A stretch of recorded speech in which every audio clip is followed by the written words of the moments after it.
Hey y'all, this is part 2 to my Decoding Jealousy in the Workplace series. So I realized I never gave y'all the definition of jealousy and envy because even though the video was titled Decoding Jealousy in the Workplace, you could also be on the receiving end of envy because jealousy and envy are two common spirits that you may encounter in the workplace. So I'm going to go ahead and go over the definitions for both of those words. And then I'm going to give you the practical definition and the biblical definition.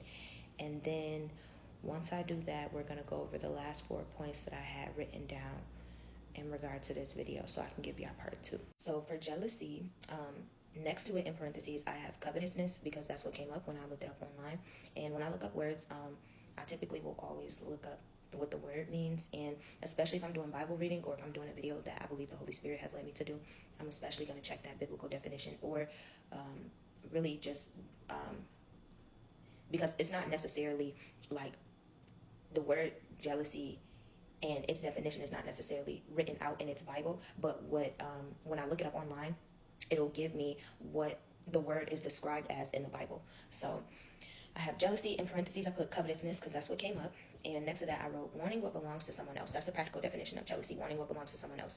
And I wrote another definition in parentheses. I said when applied to people, it is viewed as a destructive emotion born of selfishness, rivalry, and a lack of trust in God's provision. There's an additional, I wrote a few definitions, y'all. So the next definition that I wrote concerning jealousy is, it is the feeling that something you value is being threatened or could be taken away. And the last definition that I wrote down for jealousy is, it is often about protecting what you already have or think you have. I also use ChatGPT as well. So I was going back and forth using like my web browser and ChatGPT just to make sure that I had a deep understanding of what the word is so I could get that information to y'all. And envy, the practical definition of envy is wanting what someone else has. And in the Bible, in a biblical sense, should I say, it is described as a resentful, discounted longing for someone else's possession, success, or blessings. It goes beyond jealousy. It is portrayed as a destructive sin of the heart that questions God's goodness and breeds hatred, division, and strife. All right, so now I'm going to go ahead and go over the last 4 points that I had as far as examples of what jealousy could look like. Starting with number 1 would be refusal to compliment you, yet they'll ask questions about routines and products true to you. In parentheses, I wrote, typically they will buy and use your recommendations while strategically avoiding appreciation or acknowledgement, especially verbally. And that just goes back to the point that I made in the first video. Someone who is under the influence of the spirit of jealousy or envy, or someone who has a jealous or envious heart, they do not want to give you your flowers. They want to keep you unaware of who you are because they're unaware of who they are.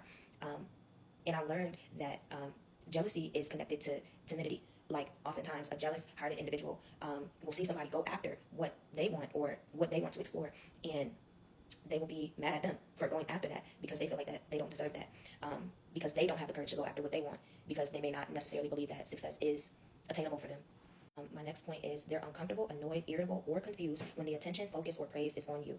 In parentheses, I wrote, they believe your light takes away from or dims theirs. This is a common belief that someone with a jealous or envious heart battles with. So just like they want you to be unaware of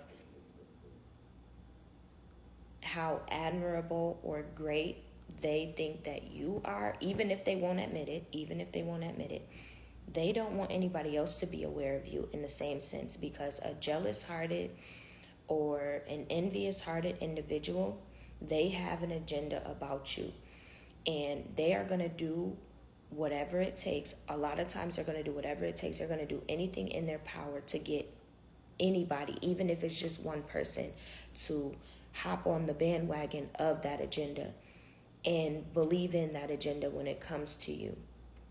Because a jealous-hearted individual or an envious-hearted individual, they don't want nobody else to receive praise. They don't want anybody else to give you your flowers because they're not willing to give you your flowers,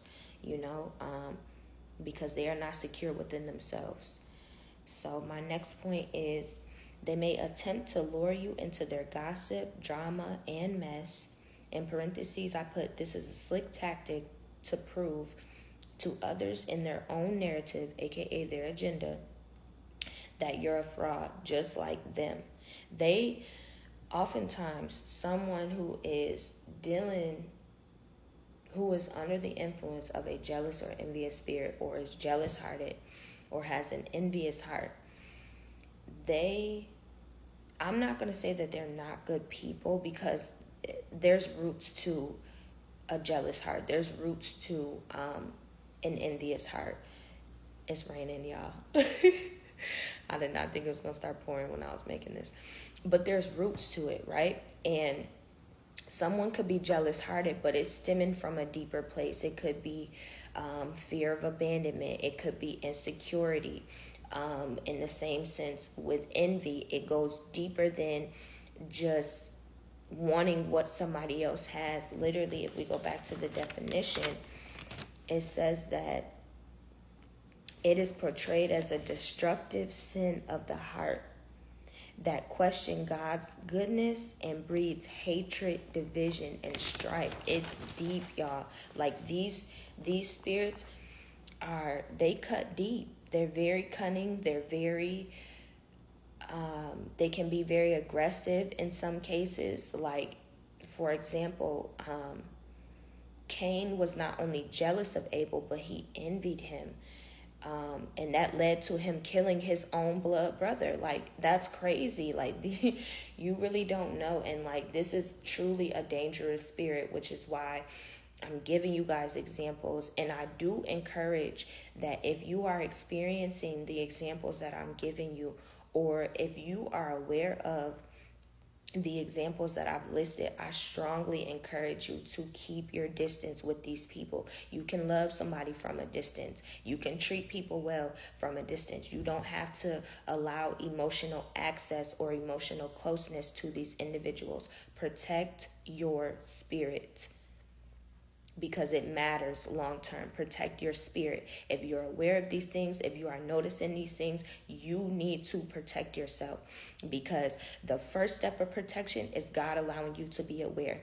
Your next step of protection is choosing to create intentional distance between these individuals, and also pray for them. I encourage you to pray for them. There have been many times where God has led me to pray for these individuals. So pray for them. My last point, because I'm running out of time, is they speak poorly of you to others in the workplace, including coworkers, management, even guests.